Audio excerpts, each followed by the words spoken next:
Veg biryani বানাবো, তাই জন্য আধা ঘন্টা আগে যে চালটা ভিজিয়ে রেখেছি ভালো করে ধুয়ে।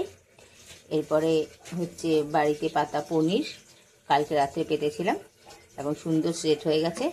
আর এদিকে কিছু ভেজিটেবলস মানে হচ্ছে ক্যাপসিকাম আর কাঁচা লঙ্কা নিয়েছি 4টে, আর কিছু হচ্ছে নিয়েছি গাজর, আর এখানে 2টো টমেটো নিয়েছি, একটা ওই গ্রেভিতে আর একটা এমনি হচ্ছে দেবো ভেজিটেবলসের মধ্যে। আর এই যে কিছুটা পনির, এই পনির বলছে কেন, সয়াবিন ভিজিয়ে রেখেছিলাম। এই যে আপনারাও যদি আগে সয়াবিন ভিজিয়ে রাখেন তাহলে ওই গরম জলে ফোটানোর ব্যাপারটা থাকবে না। আর এই যে বড় বড় হচ্ছে সাইজের আলু কেটে হচ্ছে ভাজতে দিয়েছি লো ফ্লেমে, যাতে এর মধ্যেই অর্ধেকটা হয়ে যায়। দেখুন সুন্দর লাল লাল করে হাফ কুক করে নেবো এইখানেই, যাতে বিরিয়ানিতে দম দিতে বেশি না হয়।